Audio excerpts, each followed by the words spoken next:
Live and good morning. And welcome back to a Red Black Girls co-reading experience of Sisters of the Yam by Bell Hooks.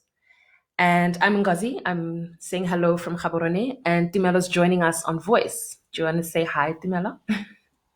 Hi, hello, good morning. So today we are looking into chapter 9, Living to Love. Mm-hmm. Which was another long chapter. I don't know whether, did you also find it to be quite a long chapter? Yes, I found it to be long, but I found it to be long, but I found that there was, like, half the chapter was, like, background. Indeed, indeed. Yeah. I can relate with that, and I feel the same way. I think um, a lot of the chapter as well for me um, did kind of set up the. Oh, sorry. I think we're having a couple of technical difficulties, but we have Dimelo back with us. Hi. Hi. Yeah, my brother was just trying to call me on my phone. So Oh, I I see. was, oh, no, no, don't call me. Not now, not Yeah, now. yeah. Yeah, so I think as you're talking about the idea of background, I think for me as well, the background was quite heavy for me. Uh, in a lot of ways, and I don't know whether my resistance to the setting up of the difficulties and the kinds of barriers that we have within ourselves to love. I don't know whether I was resistant to reading that because it's something that I'm currently working through and dealing with, or whether I was just like, I'm tired of reading about difficulty. And, and how we are. I actually felt the same way. I was just like, okay, cool, fine. I heard that we are like, have a hard time with everything, right? We have a hard time with love. We have a hard time with healing. So I was just like, oh, yeah, it's okay, cool. I was actually looking forward to like the chapter being like light. Right. Um, yes, I was like, oh, this chapter could have been light. Um, so that whole slave narrative, I mean, it served the purpose, right? But it was also a bit repetitive. I felt like a lot of the stuff that we were reading, we've been through in the chapter. We've spoken about it, and yeah, but yeah, I mean, yeah, it's an important chapter as well. I It think. is. I mean, love is like at the center of everything. I like how it wasn't necessarily centered around like romantic relationships, right? Yeah, too. I really liked that. And I enjoyed how a lot of it had to do with, again, kind of like naming the places where you feel like you could love yourself more or um, open up more, or uh, she spoke especially, I think, she didn't call it self-mothering, but it's a thing that I've been reading about as well, like this idea of self-mothering and kind of loving yourself in the places that you may feel like you were wounded as a child, or speaking to yourself and dealing with yourself in a kind and compassionate manner as if you were dealing with a child, a small child, because you Yeah. wouldn't say to a child, oh, you're so stupid when you make a mistake. Or Mm. if you feel like you've made a decision that isn't a good decision, you wouldn't berate yourself for doing you wouldn't Yeah. berate a child for doing that. So why do we do it to ourselves? Yeah. So it was interesting in a lot of ways. Mm. But I don't know if you have any kind of like specifics or anything from the text that you'd like to kind of bring up as well. Um, so I don't have any readings for the text today. I just didn't have time to do that. Mm. Just make the notes. But there was there was a part where she was talking about children and oof, yeah. So also, I mean, we spoke about it the other day, but the whole when something happens to you, right, and you don't have, like, when you come home and tell your mother that something happened to you, and instead of her then coming in saying, I'm so sorry, this happened to you, and then dealing with whatever has happened, our mothers would then go into like defense mode, like, hell no, Yeah. you need to, like, you need to get up on your feet, you need to sorry about that, my brother was calling me again. No worries. Need to just like are you hearing me? Yes, you're back on now. Okay, great. Yeah, so like you just the parents will like just get into defense mode and do whatever needs to be done, and then you're usually left feeling like, I could have just done with a hug, a hug, it's gonna be okay, would have been okay at this point, but instead, we are just like conditioned to just deal with whatever, just get into mode, deal with whatever, and then the emotions are set aside. So I was just like, oh man, that is so true, right? Because really I was just thinking about many times where I was chastised, where I could have just done with like a hug. Girl, you're absolutely right. Like I can relate with that as well. And I think again, it just goes back to that thing where our parents' voices, our moms' voices in particular. I think for women is it becomes such a prominent voice for us as we grow up, and it almost becomes a voice that we then internalize, and we then again like. It's like, no, if you're feeling sad, it goes back. You said it already. Like, I'm basically kind of echoing and reflecting your words as well, where we did speak about mental health issues, for example, and things that we're not able to confront, where we could need a hug, we could deal with being gentle, but it's like also we can't. Like, you've got to get up, be strong, fight back. And it can be quite straining. There is something really beautiful, though, that she goes into from Mama Ntozake Shange's novels Sassafras, Cypress, and Indigo, where she describes that beautiful interaction between mother and daughter. And I'm just going to read an excerpt from Belle's book that's sort of an excerpt from Shange's book. She says, okay, well, throughout this novel, Shange's Black female characters are strengthened in their capacity to self-actualize by a loving mother. Even though she does not always agree with their choices, she respects them and offers them solace. Here is a part of a letter she writes to Sassafras, who is in trouble and wants to come home. The letter begins with the exclamation, "Of course you can come home. What do you think you could do to yourself that I wouldn't love, my girl?" First, giving love and acceptance, Hilda later chastises, then expresses love again. And then she quotes Shange, "You and Cypress like to drive me crazy with all this experimental living. You girls need to stop chasing the coon by his tail. And I know you know what I'm talking about. Mark my words, you just come on home and we'll straighten out whatever it is that's crooked in your thinking. There's lots to do to keep busy, and nobody around to talk foolish talk or experiment with. Something can't happen every day. You get up, you eat, go to work, come back, eat again, enjoy some leisure, and go back to bed. Now that's plenty for most folks. And then it kind of goes on in that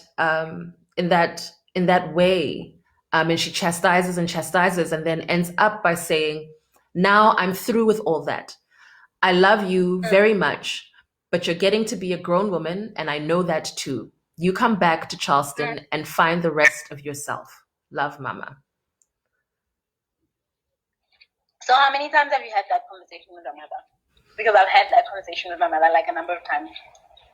It just was not like that. No. Right? It wasn't that loving. It wasn't, oh yeah, please, like, just come home and then we'll sort you out and then you'll be fine and I love you. You know, this is what life is, right? It's always more, it's always just been more like, yeah, you always get yourself into all these things. Now there is a lot that, you know, and then you, and honestly, there have been times where I wanted to go home and I just was just like, no, I'm not going to do it. So home, you know what home is going to be like, right?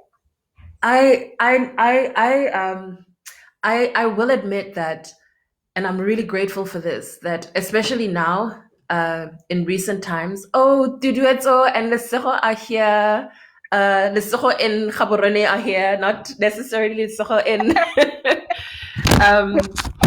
yes. Hi ladies, thanks for joining. Thanks for joining in. And I do want to say that I'm really grateful that, especially this time, because I had quite a difficult sort of ending of 2019 and beginning of 2020, which I think now we all kind of experiencing difficulty because of this time that we're in now.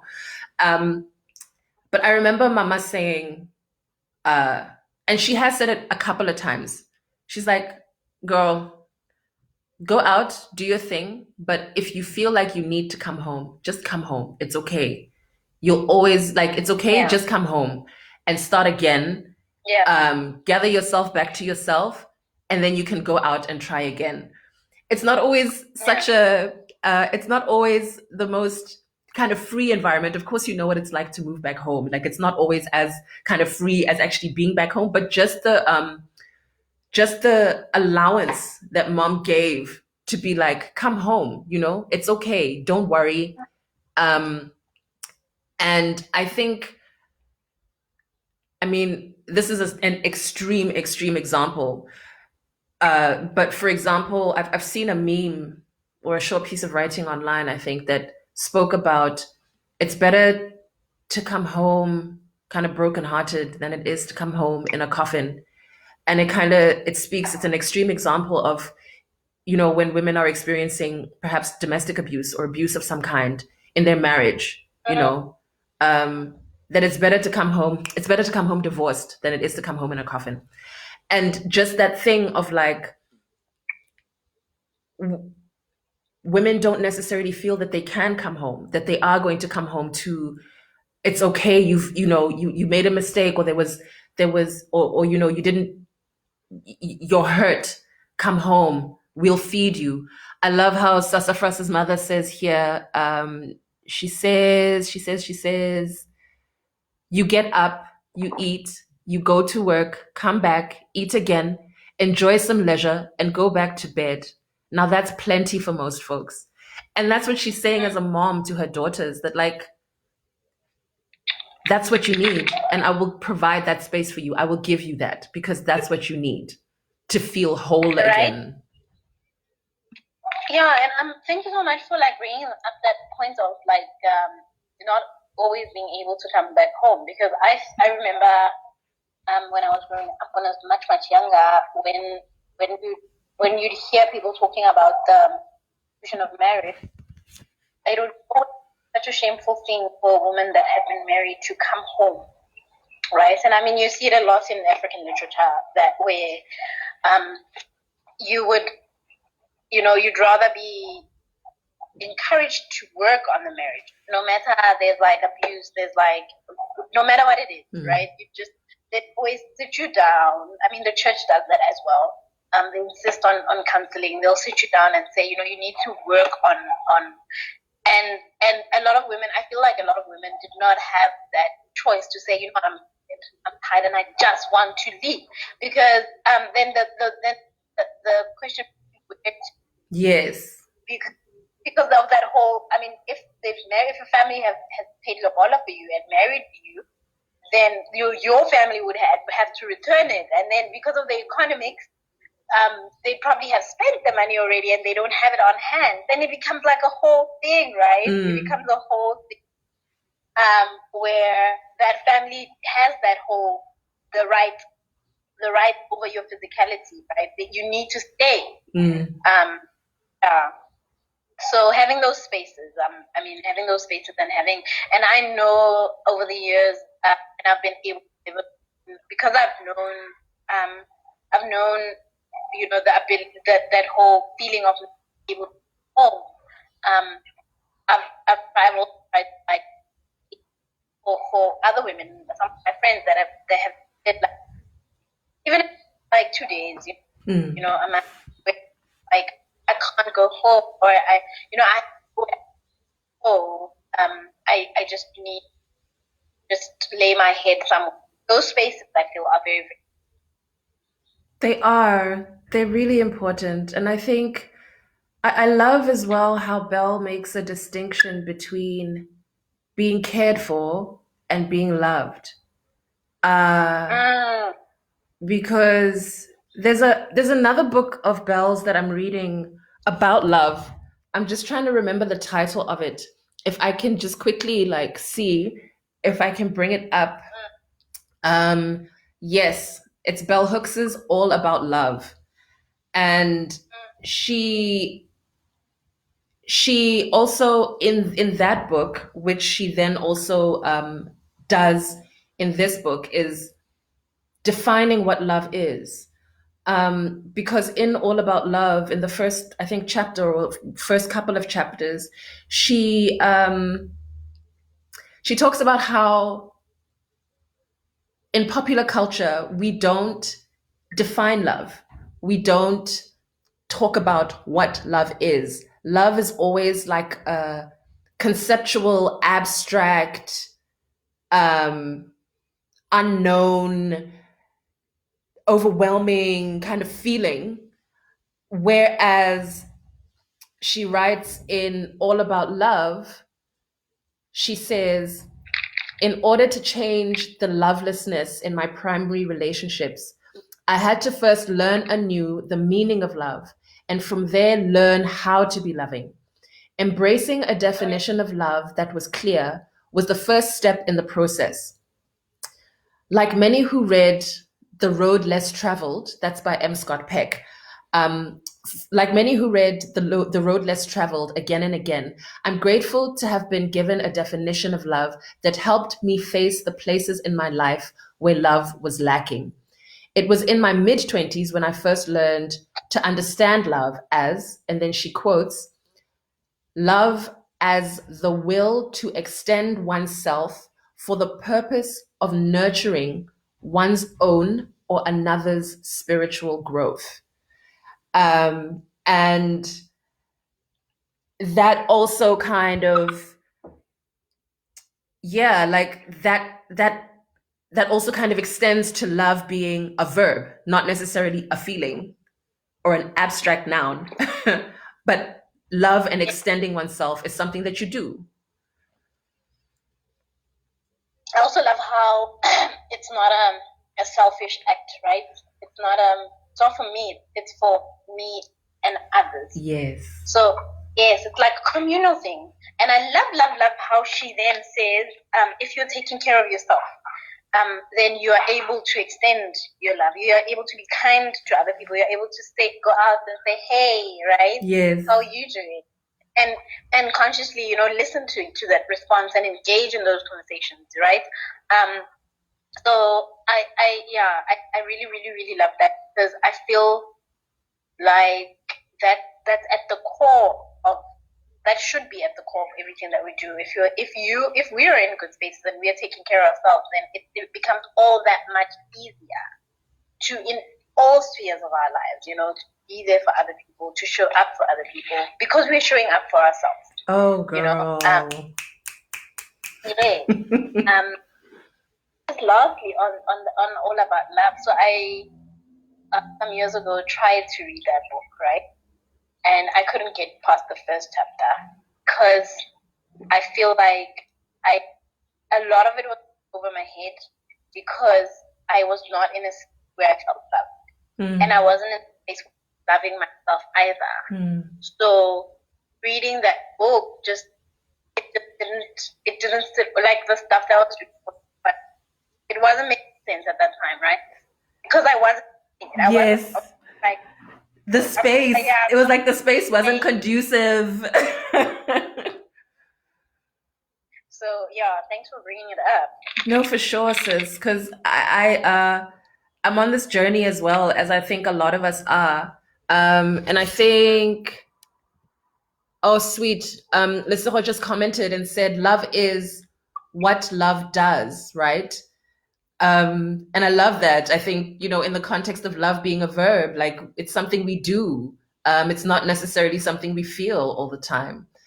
And in recent, in recent years, but in recent months specifically, sort of towards the end of last year and into this year, in order that I have more kind of intimate, meaningful relationships with the people that I care about, I realized that it was important to love myself, And then I became acquainted with Audre Lorde's work and about self-care and, self-love and valuing oneself and all these beautiful kinds of words and concepts and things.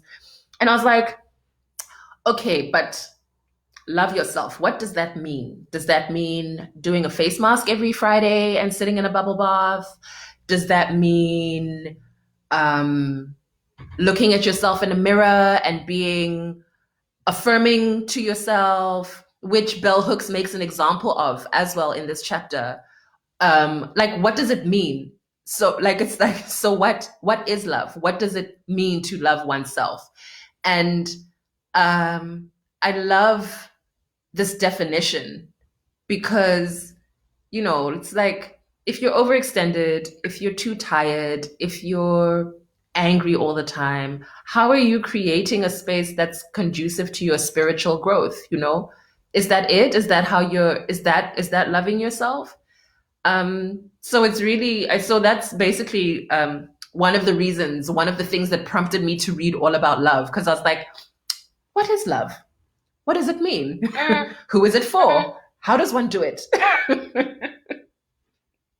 And those things are the things that the issues that you just raised right now are so important, because I used to live in this apartment that I really loved, right?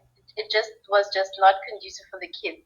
But I liked it because it was outside town and it was like big and it was very affordable. And then I had to move for work, right? And then I moved at the end of the year last year, and I was very particular. I wanted like a flat with wooden floors, small, so like 30 units max, near work, so that because I was gonna have to travel double, like, and living out of town, so I had to drive into town and then take a shuttle to the other campus. So then with being nearby, I was just gonna drive 3 minutes and then, and I mean, it's all those having kids, you have to make sure your kids go to school before you travel, and. Yes. And then I moved to the site, right, at the end of the last year, and then which seemed like the perfect thing. And then it just turned out that the flat was like infested with cockroaches, which was like the worst thing for me, right? Yeah. The worst thing for me.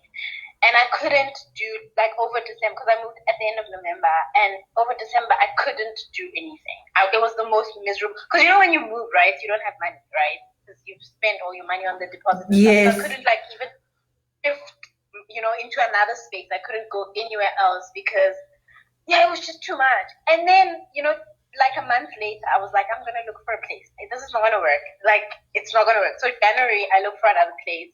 And at the back of my mind, I'm thinking, I've signed a 6-month contract, right? They're going to sue me. They're going to blacklist me. So but I was like, I'm not going to survive. 6 months I'm not going to survive. And then I got a new place, a much better place. I was just like, right? And then I got everything, like same day when I saw it, I like applied, it was approved. I was just like, and then I had to deal with the other flat, right? And I was just like, I don't care if I have to pay double rent for like 6 months, it's fine. As long as I'm in a good place. And then coming back to that whole, so now I'm in a very good space, right? And I'm able to take care of myself, I'm able to take care of my kids. And there's this one thing that I do that I wasn't in previous years able to do. So because I walked back up the road, right? So I'm able to leave work, get home 5 minutes later, eat for an hour before I have to and sleep for an hour before I have to go sleep. Which is like the most. When I wake up, I'm just like, hey, and then I just pop him, and he goes to school literally 2 houses away. So I'm just like, that for me has been like a process of like just taking care of yourself, just being in a space where you can say, yes, this is conducive for me, this is good. And sometimes it's costly. Like in my case, it's been really costly to be able to get.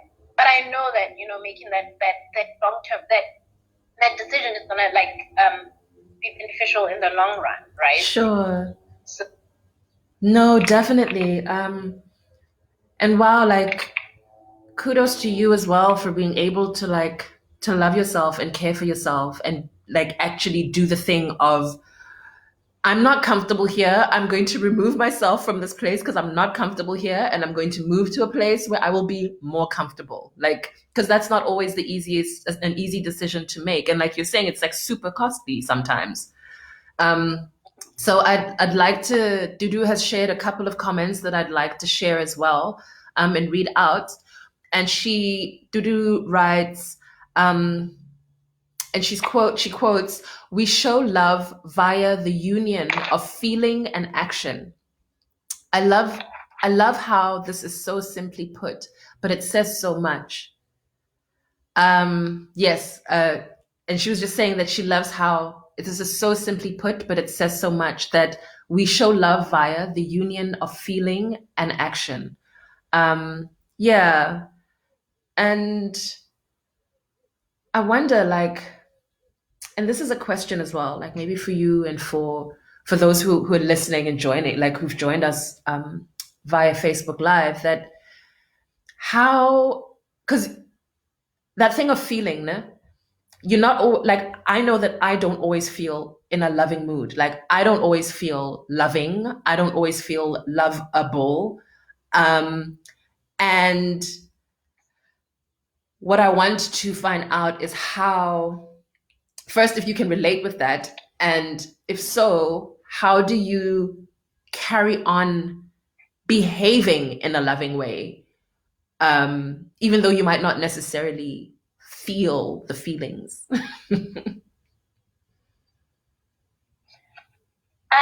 so I can totally relate. And I've heard myself a number of times in past years, defining myself as broken, like lots of time. And it would mostly happen when somebody would genuinely be trying to love me, right?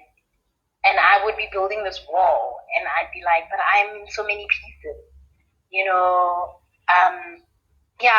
I'm in so many pieces and I'm broken, but why are you trying to come into my space? Why are you trying to love me, right? Yeah. But there's also a thing that I used to do that where I would like take on the male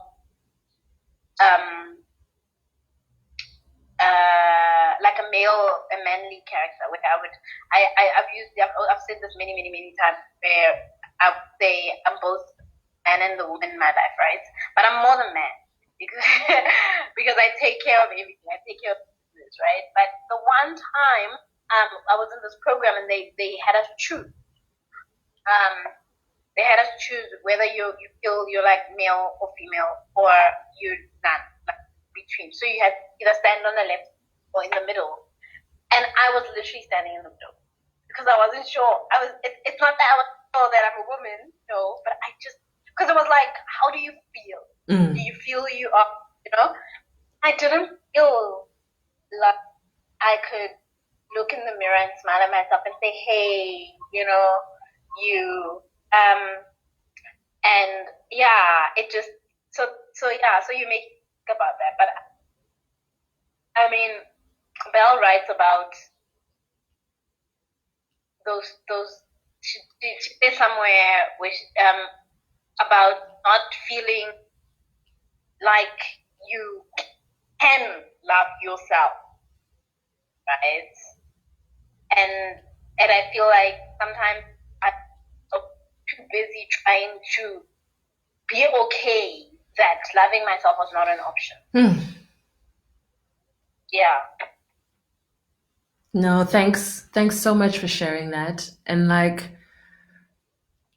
so this is related to also a conversation that you and I had, Dumelo, the other day about guarding one's heart. You know, it's like guard one's heart because all of one's life kind of flows from it. And I think it's a Proverbs. It's a verse from the Bible that I just now paraphrased very badly, but and I think for the longest time as well, I misinterpreted the verse. And I think right now, today, I'm learning to understand and live the verse out because I've often in the past had issues with creating healthy boundaries and enforcing those boundaries and knowing and understanding the difference between enforcing a healthy boundary and putting up a wall because I think those are two distinct things. They look like they might be the same thing, but they're not really the same thing because I think where a healthy boundary allows for like it's almost like a permeable membrane and it allows for an exchange and it allows for one to like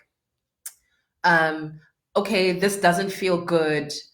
I'm going to communicate about not feeling comfortable in this situation and then being able to communicate and understand why one doesn't feel comfortable and have a conversation and have it be a back and forth and coming to an understanding and enforcing a boundary that way versus sort of like being triggered and immediately like just shutting down or becoming defensive or you know harming oneself or however that kind of plays out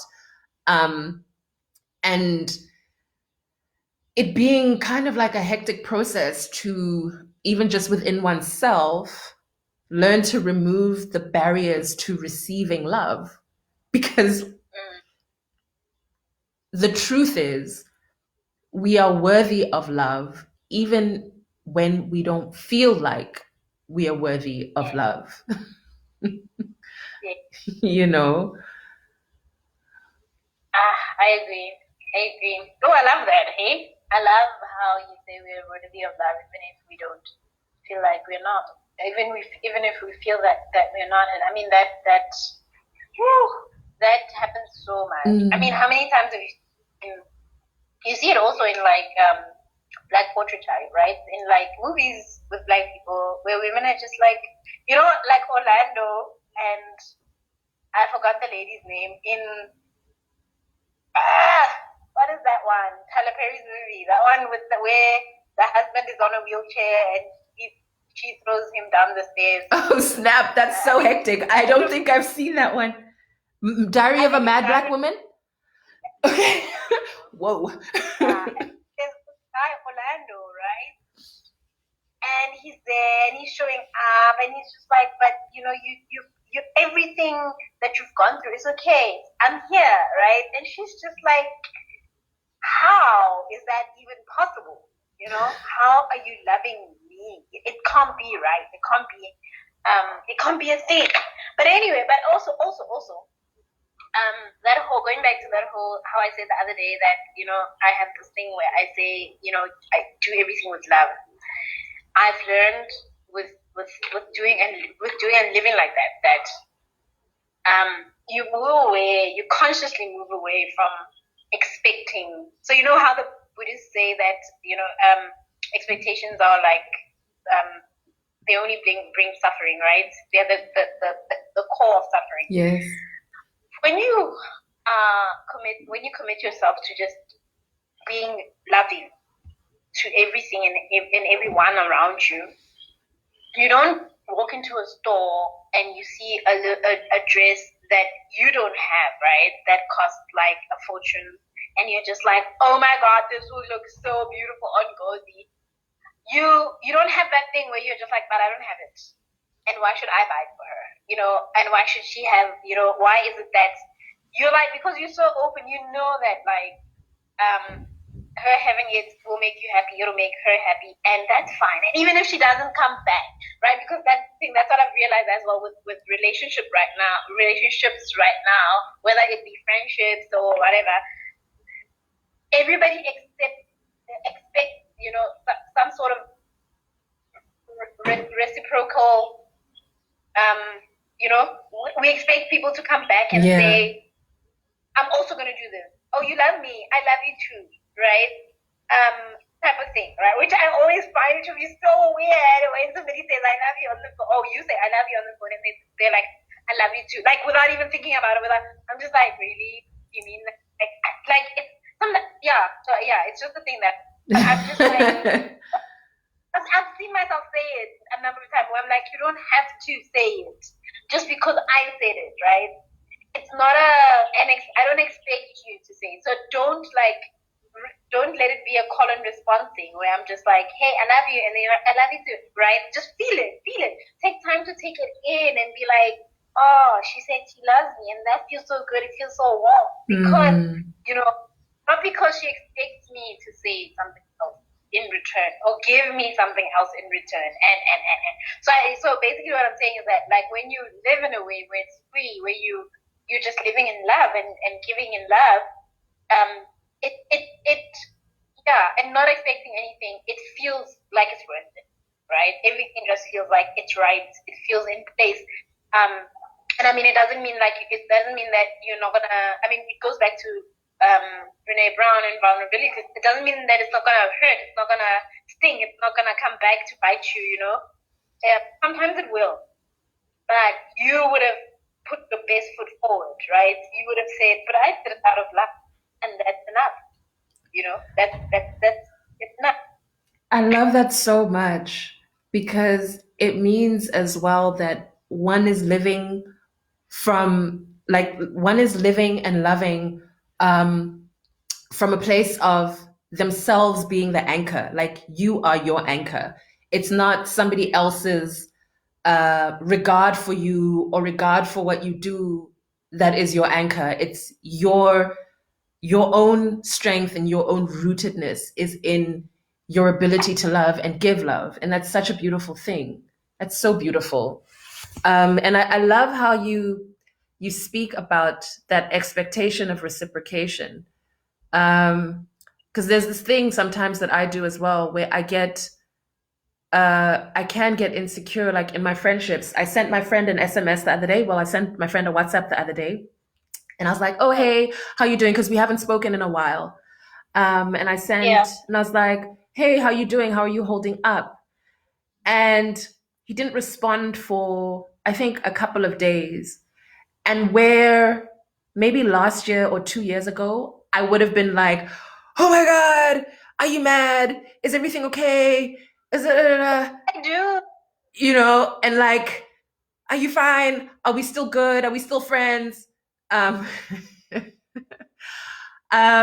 even though there was a part of me that kind of felt like maybe they're mad.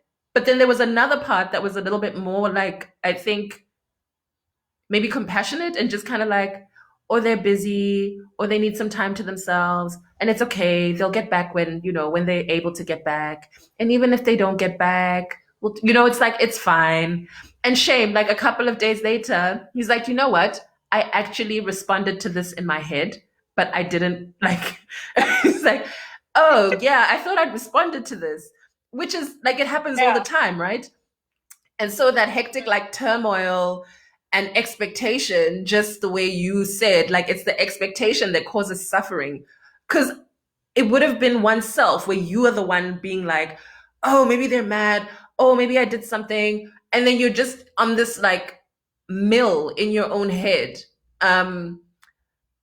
It was just an interesting point. Say that I was called out on doing that earlier this year by a cousin of mine. Because he said something. We were also on WhatsApp. He said something, and I responded, and then he was quiet. right? And then I came back later on and I'm like, are you okay? And then he's like, yeah, I'm fine. What's up? I'm like, no, you're like so quiet, right? After what I said. And he's like, oh no, I just didn't feel like it needed an answer.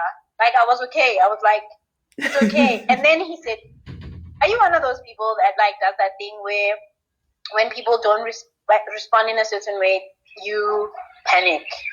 And I was like, I don't know. And then he went through scenarios, right? And then I was like, I am that person. And he's like, you need to stop it. You need to stop it. You need to stop it now because people are going to use that against you. And you need to be sure. I mean, you need to be like, okay, I said this and I put it out there, and that's fine. I mean, if they don't come back, that's fine. And I mean, it's so difficult. I mean, I'm going to just go into something very personal. So right now I'm going through, my mother and I are going through like something with my sister, right? And she's my only sister, and we've never really had like a sisterly relationship, right? But right now she's not talking to either of us, and we are like so worried, like super worried, right? Because she's going through a lot and stuff. So so we had like the last time I spoke to her, we had it was just weird, and she like then reversed into and then like on purpose, right? And I was like so offended because like, why would you revert, right? Like it is. I'm like, why would you just and she saw nothing of it. She was like, yeah, I didn't see it. And I was just like, what the fuck? And I then said to my mother, you know what, I am like, she's not my sister anymore. I'm okay. I think I've been dealing with this long enough. It's okay. Like, I'm done. And my mom tried to be like, reason with me and be like, no, you can't. And for like months, I was just like, no. So, but then now, with everything that she's going through, my mom is not coming back to me and saying, I've been reaching out, I've been calling, she won't take my calls, I don't know where she lives, I don't know, I don't know what to do. And I'm like, leave her, she'll come back when it's time, when she's ready. But at the same time, I'm here and I'm like, maybe I should call, right? I should. And the other day, I was like praying, and I'm sitting there and I feel that there's something that praying, and then her name comes to my tongue and I cry, right? And then I and I'm just like, I need something, right? I'm here on and reaching out. So even if she doesn't respond, it's fine. Just send her a text. So I send her a text and I'm like, dude, are you okay? I'm really worried about you. And right? So I don't expect her to respond. But then in the morning I talk to my mom and just like, how you doing? I'm like, I feel lighter, right? I'm okay. I SMS'd my sister, right? And then she's like, oh, wow. Right? And she's like genuinely surprised. She's like, okay, that is such good news. You can see that she's also happy that she's not fighting this battle. And then she comes back later, she's like, to respond, and I'm like, no, I don't think you're going to, right? And I had hoped that at least she would respond to either one of us. But then, and then I said to her, I think us just putting it out there that we are here, us putting it out that we care about her. And then when she's ready, because sometimes people do need to separate themselves from other people, because of how they feel and because of what they're great. That's okay. That's fine. So we shouldn't, how parents, I want to stop, but how parents internalize when something is wrong with their children. If like their children, in life, the parents will then say, what have I done wrong? And I hate that. I hate that so much. I don't know how many times my mother, it's not your fault. We are like down. We are allowed to right? And so it's that thing that we shouldn't be carrying things that are not about us, that have nothing to do with us. If we put ourselves out there, and we're genuinely doing so, it's fine. It's okay. Thanks so much for sharing that. And as you were talking, it like as you shared kind of both scenarios, your interaction and engagement with your cousin and your relationship with your sister and your mom, it kind of brought up something, which is why I think loving is such an interesting thing to learn how to do. Is that Mm. sometimes loving looks like responding to a text right away. And sometimes loving means allowing someone to have their space to be alone. And like, yeah, because I also I also went through a thing with my brother. My brother, he's quite an independent person, you know. And he does this thing sometimes where he'll be working so hard, or living so hard that he'll sometimes, you know, forget to be in touch with mom or myself. And I'm always like texting, like, are you cool? Are you fine? Or calling, are you cool? Are you fine? And sometimes exactly like you're saying, like with your cousin, sometimes he'll just be like, he won't text. But then randomly at like 1 in the morning, he'll like inbox me some meme on like Instagram. Because then I'll be like, then I'm like, okay, he's alive and he's, you know, he's sort of me. So I feel like he'll be fine. So it is that really interesting thing of like learning when when to love up close and uptight and when to, you know, love from far and allow the other person to like their own space, their own time. And I'd Even, love to oh read. yeah, yeah. Yeah. Oh, I was going to read Dudu's comment as well. Dudu's comments. And she says, I'm learning to love myself. I really am still on this journey. I don't always feel lovable at all. I still deal with a lot of feelings of very low self worth, etc. On days like this, it's hard to express love. And I honestly don't know how to when I'm feeling like this on one of my bad days. They can go Mm. on for days, and usually I'll retreat and isolate. I'm grateful to have formed relationships with people who I feel can sense when I need to be pulled out or just leave me alone for a while. Oh, that's so beautiful and so true. She carries Yes. on, these people are usually the soul sisters in my life. For example, I'm going to talk about you, Ngozi. Although I'm usually Oh, bad with replying WhatsApp and returning calls. And then she says, I have a 24-hour to 3 month time frame on response. Sometimes I'm not replying because I don't know how to reach out well, but there are some who can sense the difference in my silence. A few weeks ago, I was delayed, as usual, replying to Ngozi's text. And a few days after the few days of non response passed, she just wrote to say, Hi, sis, are you okay? This reminded me that I am worthy of love even when I'm not feeling very lovable. Um, mm.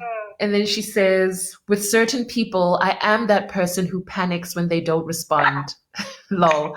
Sometimes when I'm feeling low inside, I think I project that and somehow warp it into being that there's something wrong with me and that I've done something wrong. Um, and then she shares again. I remember one of these times coincided with a time when one of my sisters, Dipuka, and I had not spoken for a few days. We talk every day, but we had both been busy, and I knew that. But I feel safe enough with her to say, I know this is probably just my crazy, but I'm feeling really insecure that we haven't spoken. Is everything okay? Are you mad at me? This is so beautiful. Right. And then she says, I'm laughing now, but I'm so seriously in emotional turmoil when I'm going through that. And deep down, I know that she would tell me if anything was wrong. But she will receive me in that state, reassure me, and instead ask me what's wrong. How's my day? Sometimes I can't point to anything, and I'll just say, I don't know. I just feel needy and alone. And I'll cry a little on the phone, feel better. Um, and I'm still a person who needs to be held at times. I love this so much. I love your relationship with Deepuka so much, especially where you're able to express your vulnerability, and express your need. Because there's so few Yeah. relationships where you feel safe enough to express your need. Like it's like I'm feeling I know. insecure. Are we good? Mm, mm, I had a similar right. conversation as well with my friend Liseho, and I was like, "Girl, you've been so quiet. Are we good? Are you okay?" Uh, Yeah. and she was like, "Yeah, yeah, yeah. No, it's fine." And she was super reassuring and super Yeah. comforting.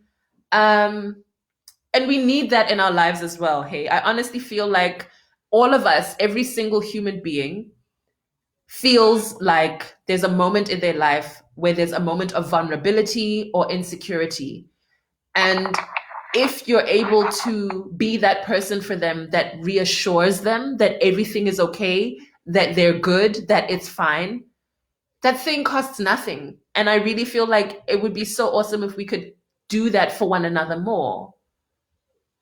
yeah, without and be able to also like ask or say that I'm feeling insecure without feeling like you're like a burden, because that's how I feel when I have to like go out and be like, but this is how this makes me feel. Because there'll be people that are just like, but why are you like this? I said yesterday that we are fine. Yeah. And I'll be like, but it's today now, right? Right? And so when I'm listening to you talk about that comment from Turu, I'm thinking about something that I read about how blessed people that meet people that know their love language are, right? Mm. So it's like, yeah, you're like, it's good when you can, yeah, when you meet somebody that knows your love language, and you don't have to like always constantly have to explain it to them. But at the same time, I feel like that makes us so lazy, because then people aren't willing to learn how to love other people, right? Yes. Yeah, they're just not willing to learn how to love other people, um and it's yeah, it's like, then if you're not gonna respond, so it goes back to that whole thing where somebody will like be in a better space if you respond immediately. And I just wanted to ask Dudu how, because I also withdraw a lot from my friends, and I know a handful know it, right? And they'll say, are you okay, when they don't see me, Mm. right? They'll okay, because we know that you go into hiding. And then there will be others that like, maybe it's like a new relationship or whatever, and they don't understand, right? And then it becomes like, my son is angry at me. So it becomes like super hard, because sometimes when you come out of something, you aren't immediately able to go back and say, hey, I'm sorry, but this is what happened. And sometimes you don't want to, right? And some people don't understand, and that's how relationships end, right? Then the relationship fall away because you were not able to come through and say, I am not okay. And then when you were okay, you just didn't have the heart, or you just weren't able to then come back and say, okay, I'm fine now, we can talk, Yes. right? Yes. Yeah. Yes. So I have that problem where and it that makes it hard for me to keep some relationships, especially new friendships, right? Because then when people don't know that you do this, and you self isolate, and then because they'll like see you, and then they won't see you for a while, and then they'll see you again, and you're like normal, right? And then they'll think that it's about them, or that you're ignoring them, but it's actually not. Yeah, it's really interesting, and I love what you said about the love languages thing and our ability to learn one another, because there's a really, and I think it's a harmful rhetoric now that's Mm-hmm. popular amongst, people of our generation, maybe 80s, 90s babies, that if you don't if you don't have your whole life together, then you have no business being in a relationship. I'm just like, show me the person who has their whole life together. Like, show me that person and then show me how Yeah. amazing their relationships are, you know? And I feel like it's harmful because we grow and we change every day in any event. And Mm.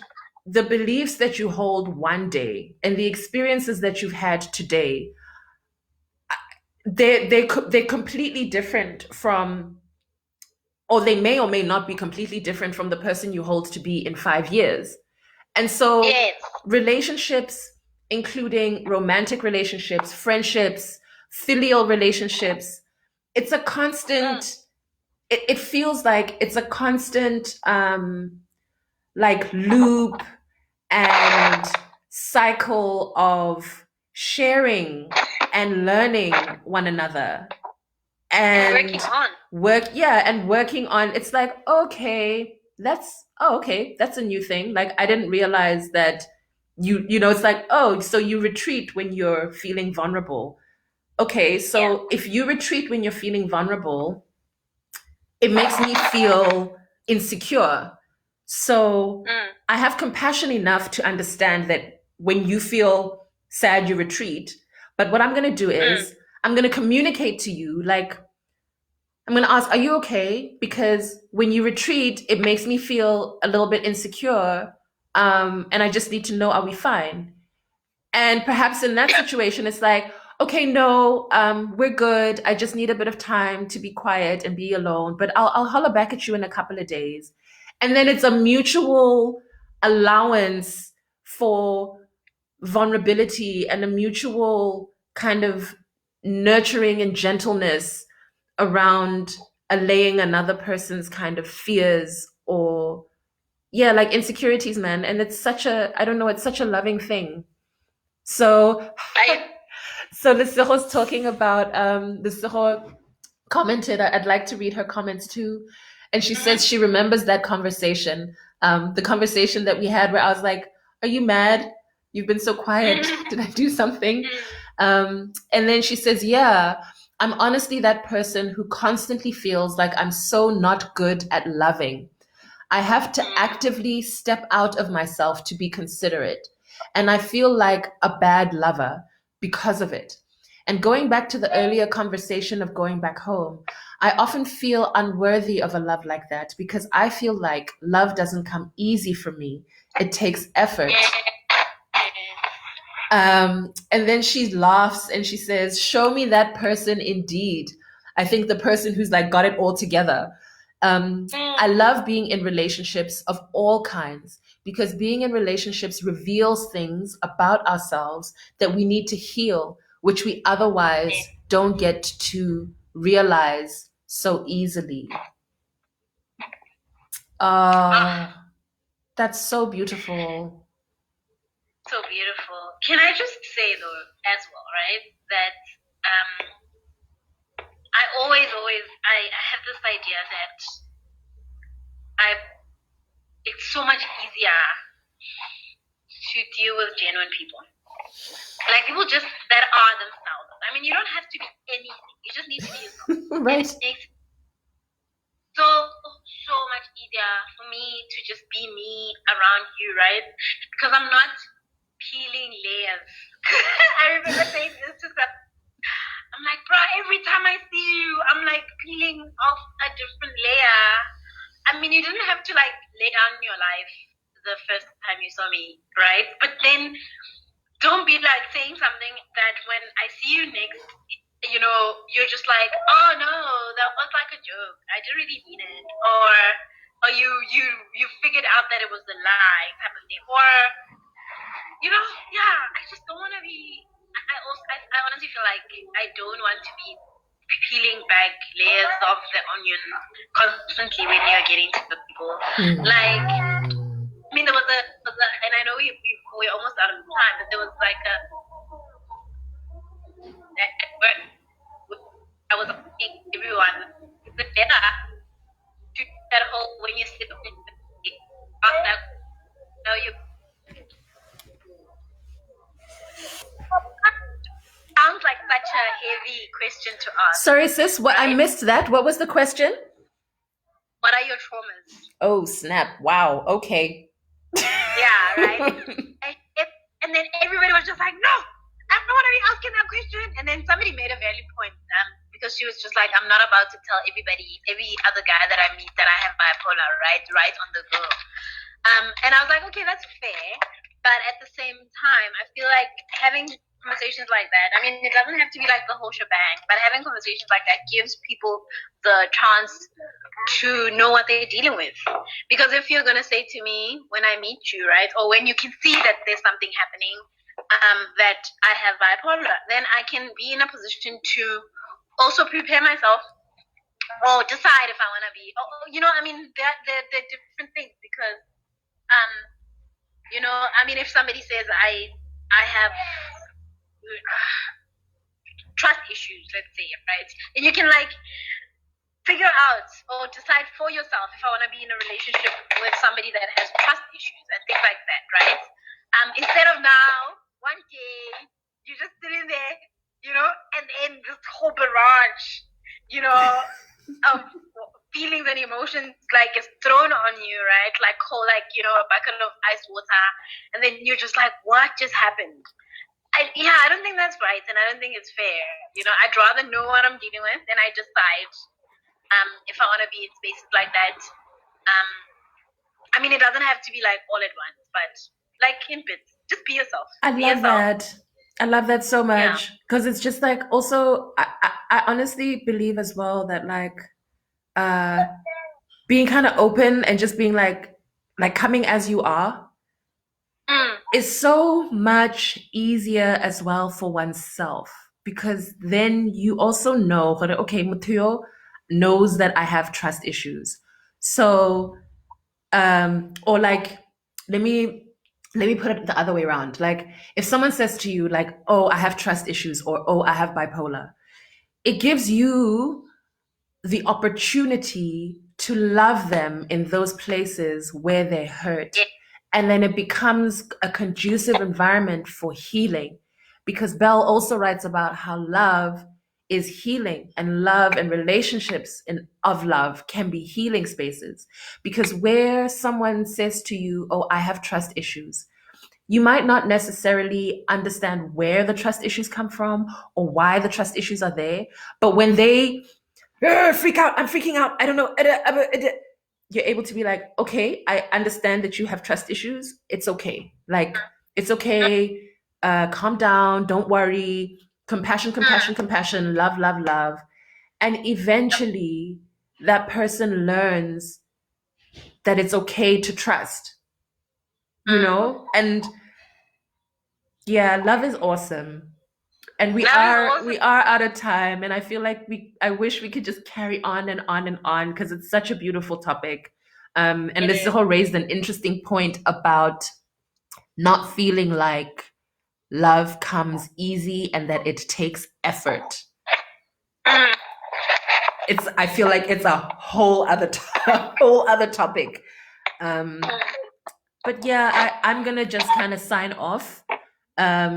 Because just to kind of respect our time and respect each other's time, and just say thank you once again for everyone for participating, and being so loving in our interactions and responses.